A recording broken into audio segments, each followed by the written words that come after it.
Hi, and welcome to Topic 7, Lecture 1, where we're going to be talking about the issue of hate speech. So, in this lecture, we're going to first define hate speech. Then, we're going to look at arguments against prohibiting hate speech.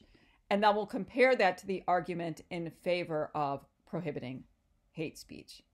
Then we'll look at the court's most recent case and a landmark case on hate speech, the case Snyder v. Phelps. And that's the case about the Westboro Baptist Church protesting a soldier's funeral.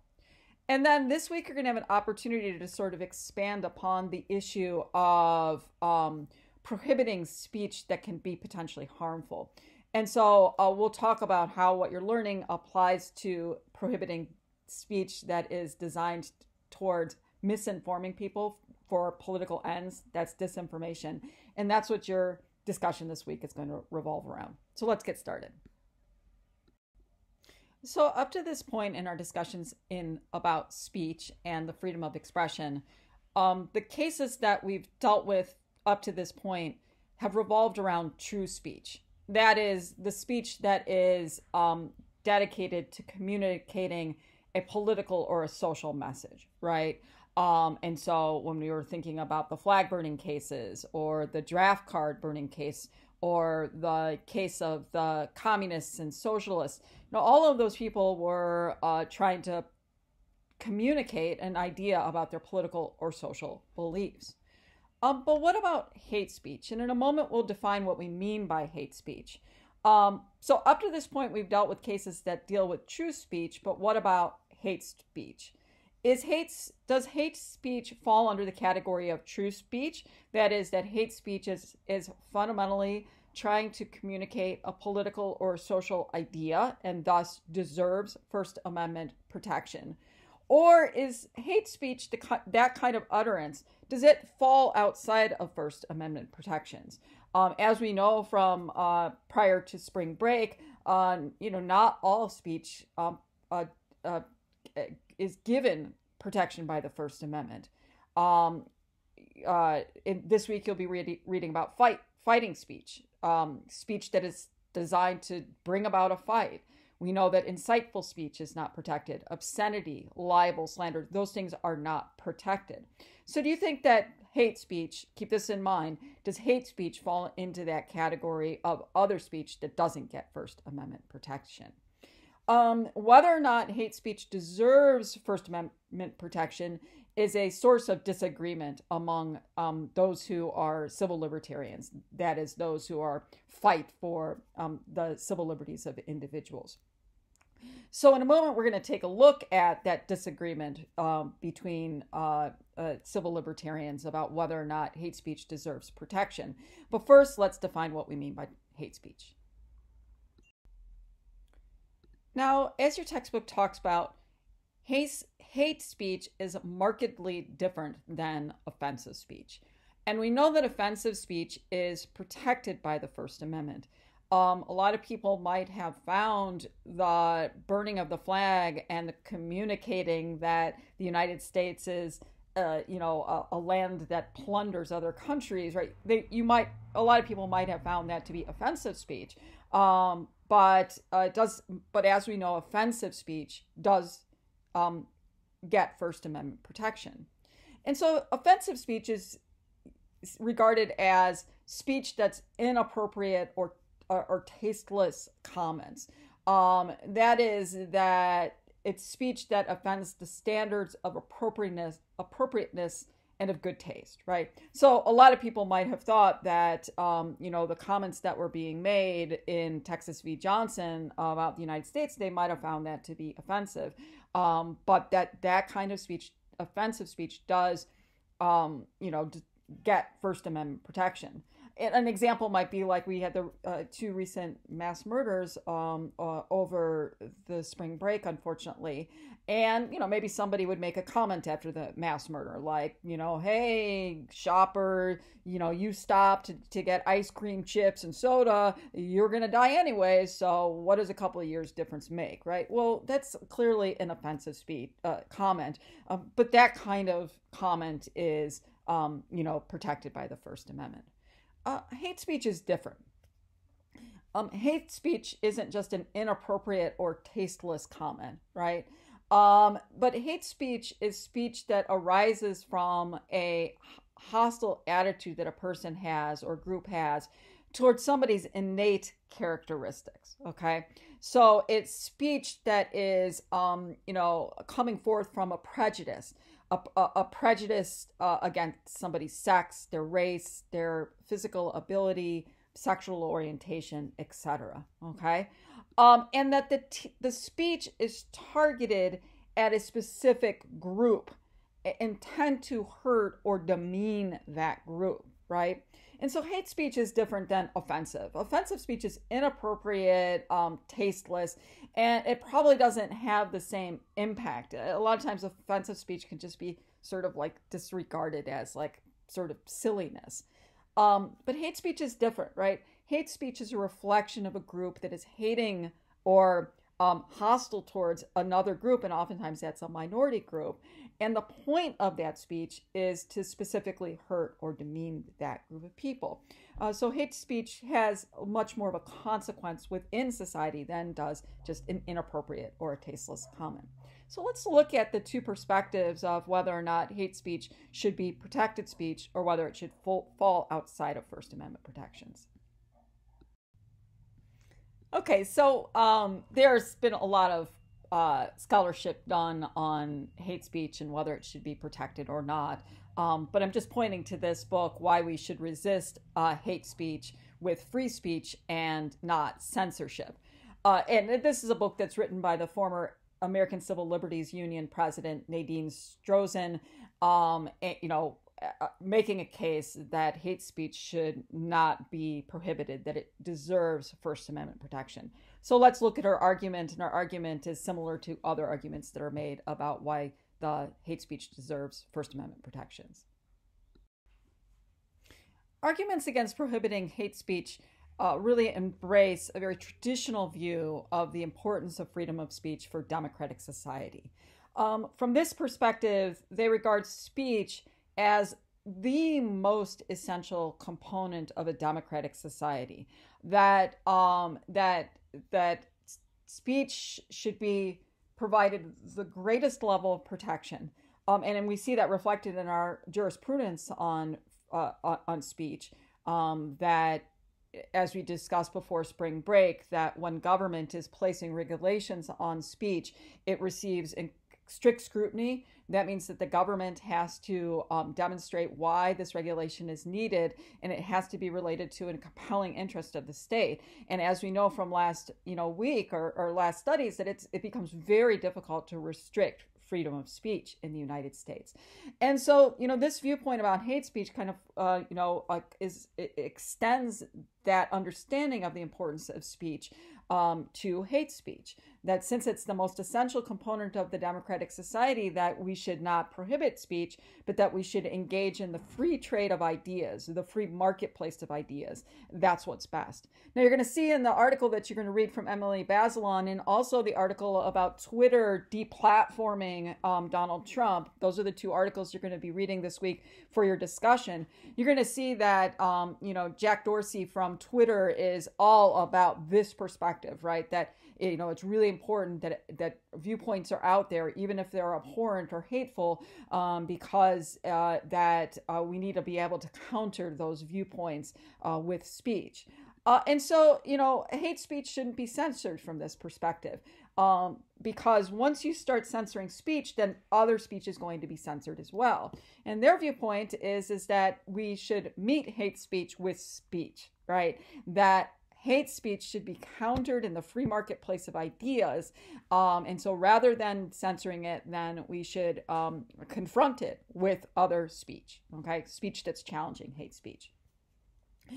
From this perspective, they say that there's significant harm from censorship, and that there's unintended consequences that can arise from the censorship. One of the things that she argues in her book is that censoring pushes speech underground, pushes hate speech underground. And when it's underground, then you don't really know what the hate groups are doing and what the hate groups are thinking, right?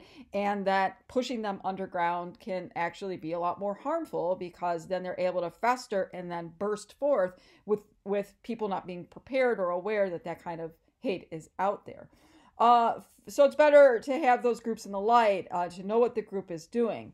Also, that hate groups can be censored, or I'm sorry, hate groups can benefit from being censored, right? Draws more attention. Hey, what we're saying is so controversial that the mainstream society doesn't want to hear it, because they're afraid that we might be able to persuade people to our point of view.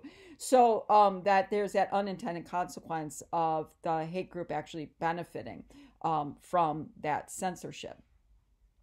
And then, they also argue that significant good comes from using speech to promote equality, inclusivity, diversity, and social harmony, right? So that when you confront a white supremacist, or when you front like the Westboro Baptist Church that it demeans gays and lesbians, you confront them with an alternative argument, and using speech to make the case for equality, for diversity, is beneficial to a democratic society.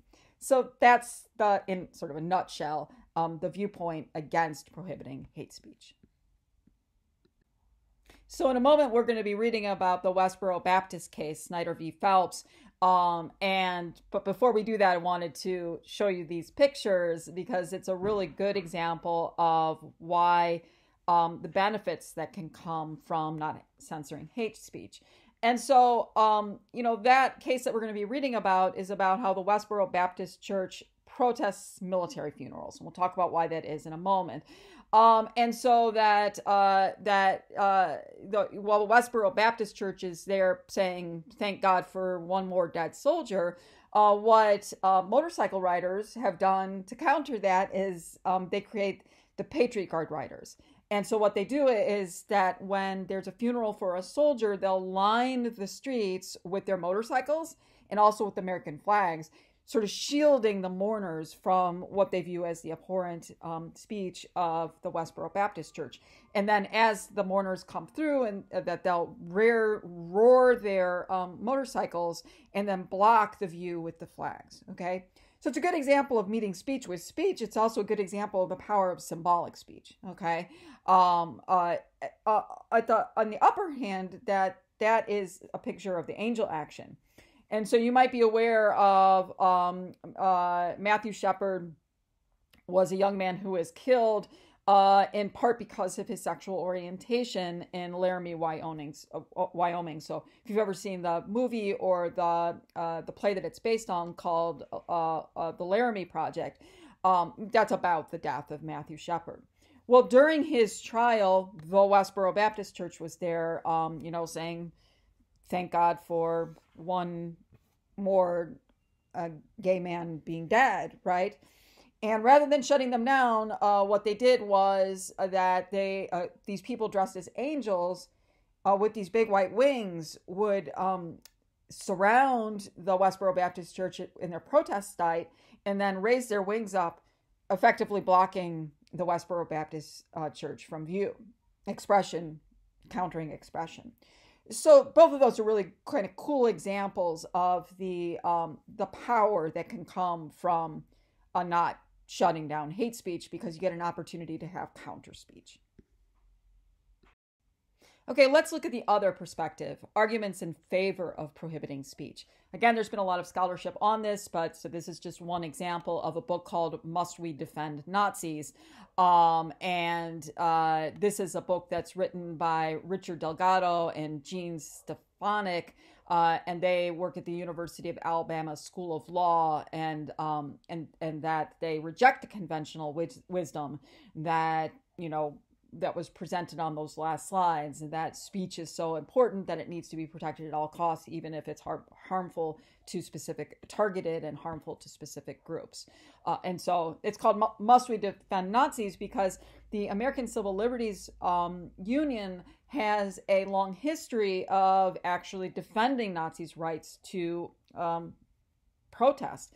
And so your textbook talks about the famous case in Skokie. Skokie is a suburb of Chicago that has a high population of Jewish Americans. And in the late 1970s, the Nazis wanted to march, and the folks living in that community were absolutely not. I mean, the wounds of the Holocaust are just too fresh, always be too fresh, right? And so they wanted to prohibit the Nazis from getting a license to march, and the Supreme Court said nope, that the Nazis have just as much of a right to march and express themselves as do other groups.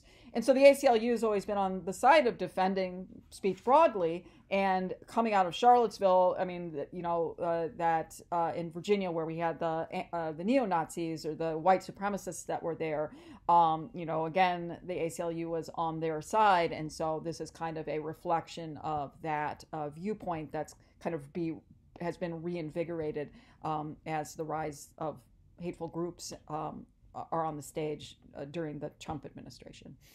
Not in the Trump administration, but I'm saying, it was a reflection of that rise of those kinds of perspectives during his tenure in office.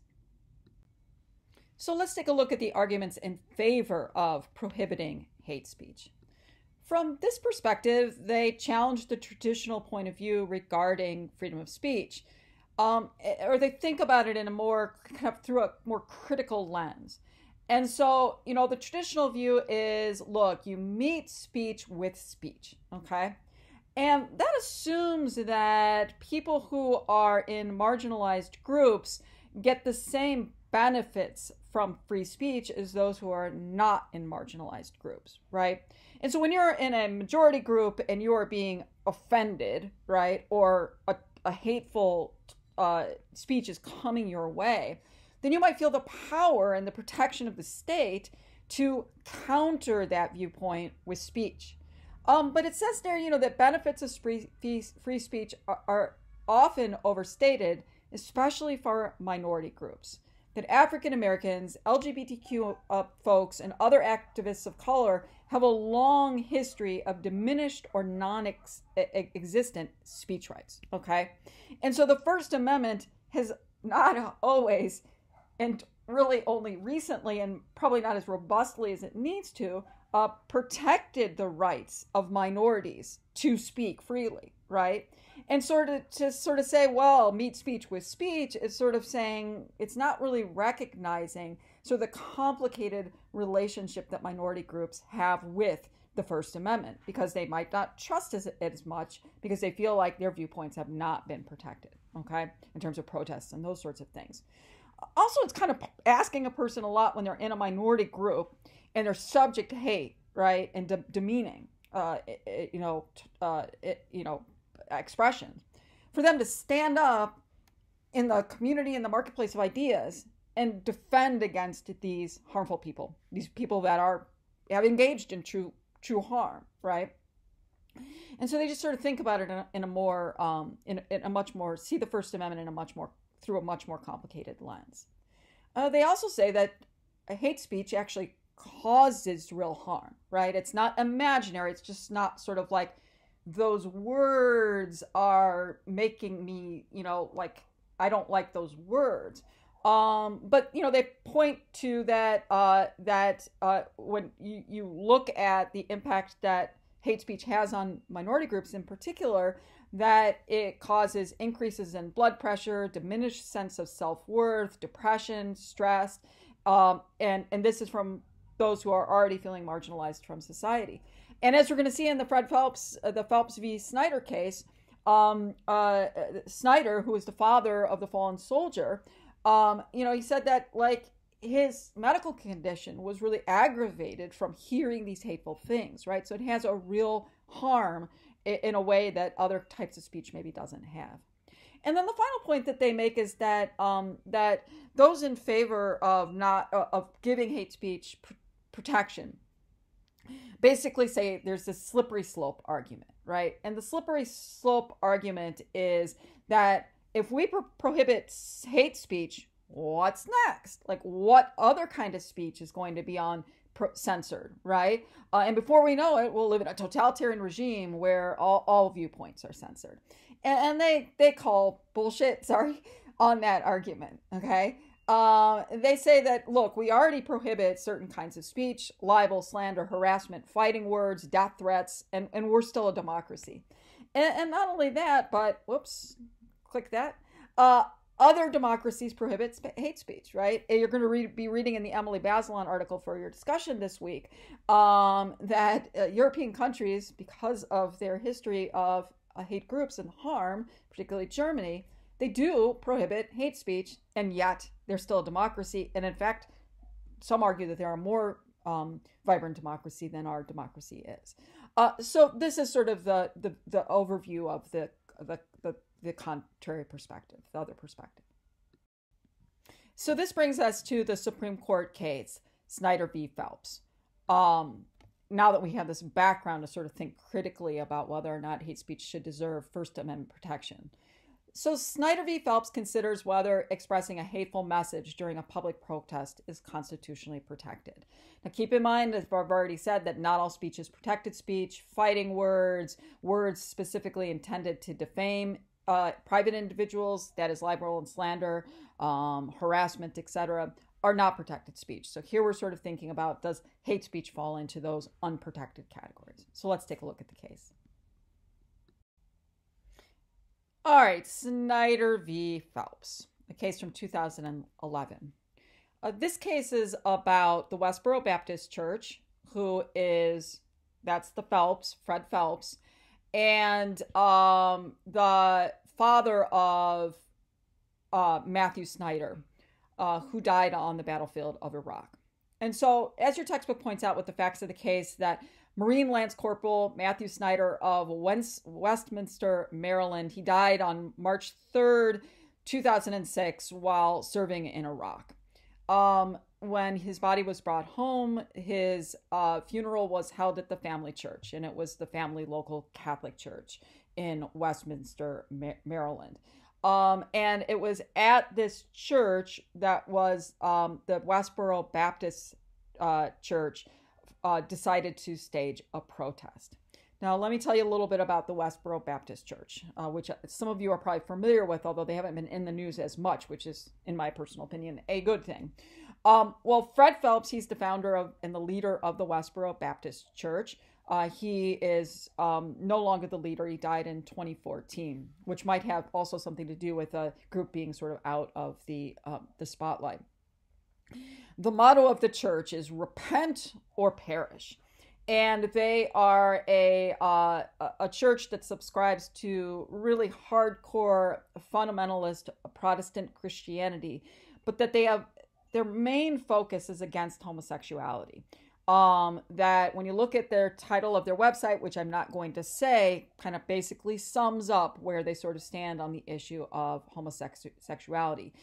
They teach that God hates homosexuals and that they think homosexuals should die.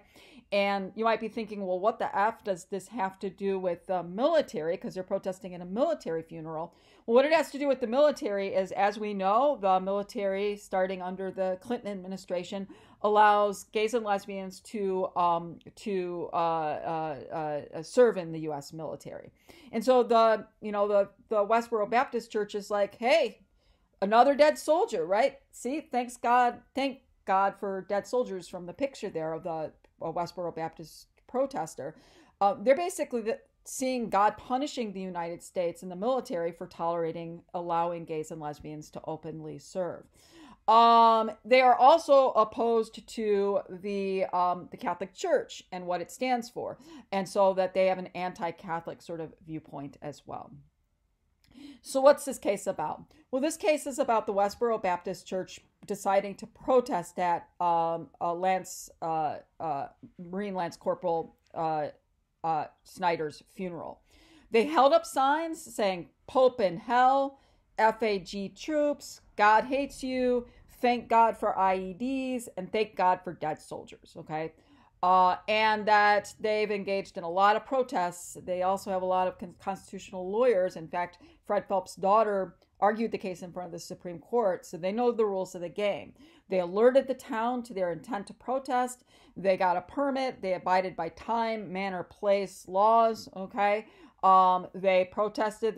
This is where you're going to protest. And so they protested 1,000 feet from the church. It was on a public land. It was in a fenced area. No protesters approached the mourners. There was no obstruction. Okay. And let me just clarify, they didn't need to get a permit, that they alerted the town to their that they were going to protest, and then they abided by the place, manner, and time restrictions that were there.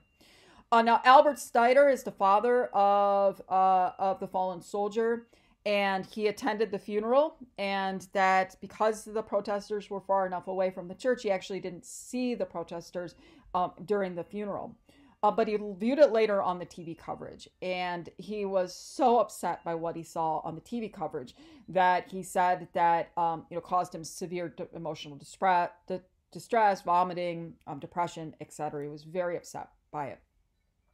And so he sued Fred Phelps for intentional affliction of emotional distress, which was an unlawful act under Maryland law. He says he basically can't think about his son without seeing the hateful Westboro Baptist Church signs in his head.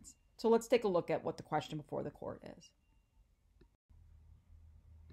So the question before the court in Snyder v. Phelps is, do citizens have the right under the free speech clause of the First Amendment to protest at military funerals, even if such protests might cause severe emotional distress? In an 8-1 decision, the Supreme Court found in favor of the Westboro Baptist Church. They said that citizens do have the right. And Robert writes the majority, and then Justice Alito writes the dissent. So let's take a look at the reasoning in both Robert's opinion of the court and Alito's dissent. Roberts begins his opinion by saying that speech that deals with public matters receives higher protection than speech that is directed at private people and private matters. The question then is that that the court needs to determine whether this was speech that dealt with like true speech, like public speech, dissemination of political or social values, or was this private speech that was targeted specifically at the family. And then they also wanted to look at the content, the context, and the form of the speech.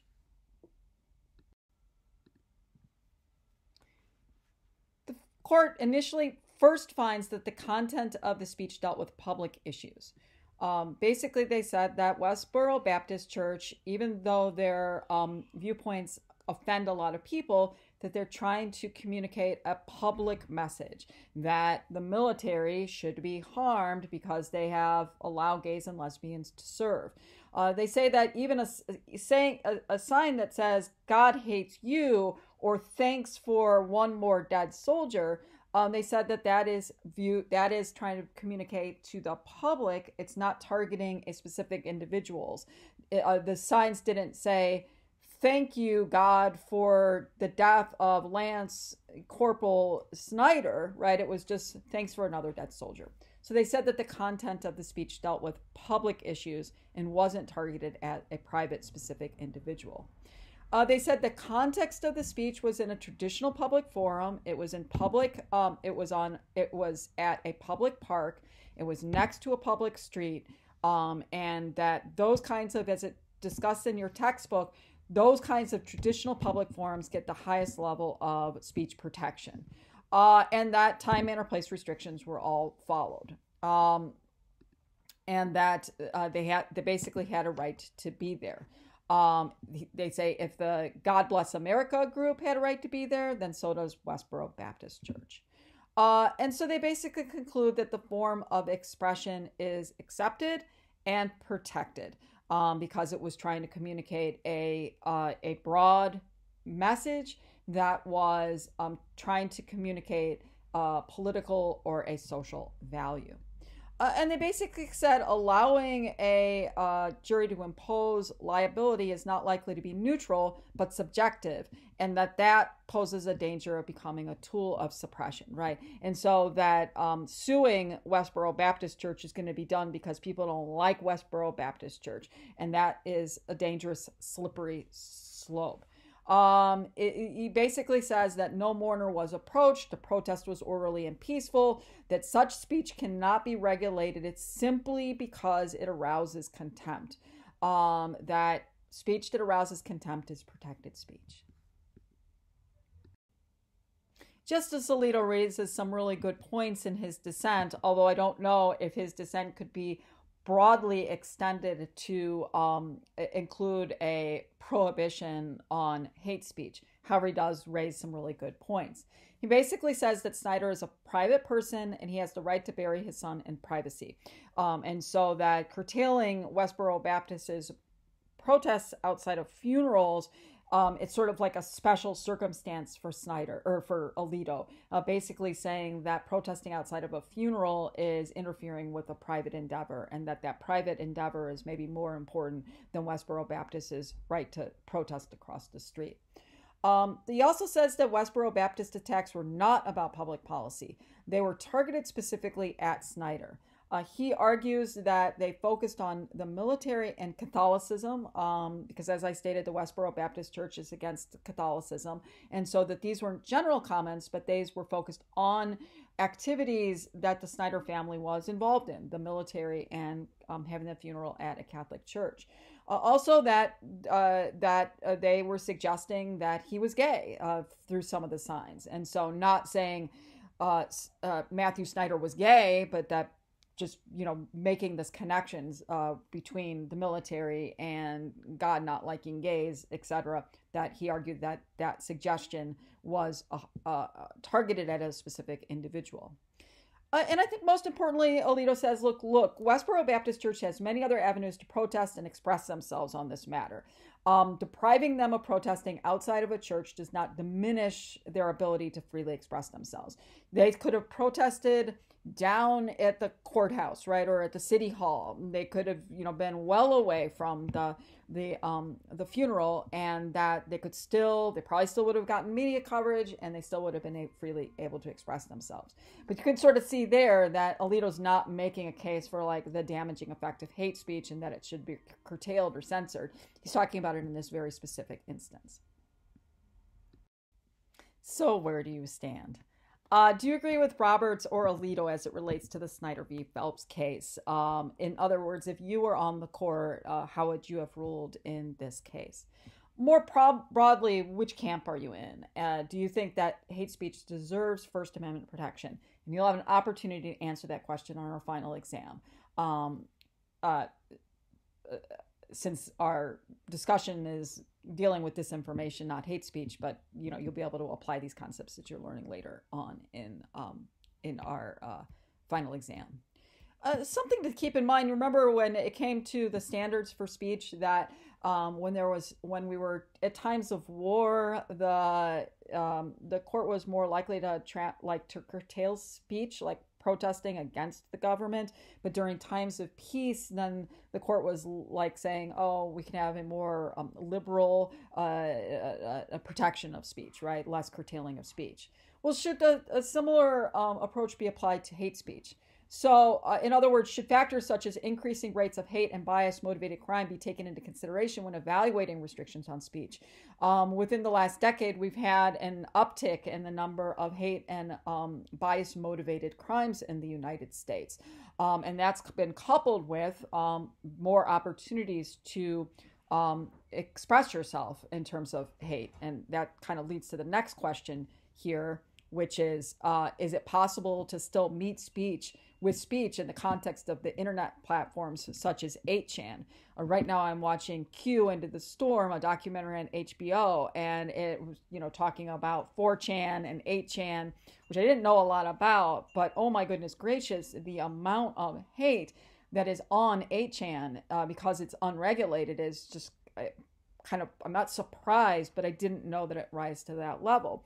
And so it's no surprise that as we have these internet platforms that provide this free space for the exchange of all ideas, including hateful ideas, that it might not be coupled with a rise in hate-motivated crimes as well. And so does knowing that something like 8chan exists, does it change your perspective on meeting speech with speech? Since A, we're in our bubbles, and B, That once you kind of let that genie out of the bottle on some of these platforms, that it's pretty hard to put back in the bottle. And then this leads us to what we're going to be talking about for your discussion. What about disinformation? That is falsehoods, false statements that are aimed at achieving a political goal, right? So disinformation, good example of it is the Donald Trump and the Republicans Party saying that election fraud, there's a lot of it, that our election system is not safe, that the voting system is rigged. That's not true, right? They're not just saying it, they're not just wrong about what they're saying. It's not just misinformation, but they're saying it because they want to have a political outcome, right? If you say that the votes are fraudulent, then maybe it reconsiders the outcome of the election, might have been able to keep Donald Trump in office, right? So you're going to be reading 2 articles about disinformation and be engaging in a debate about whether or not disinformation should be censored. That's the topic for this week's discussion. All right, thanks a lot. Welcome back from spring break, and I'll talk to you again soon.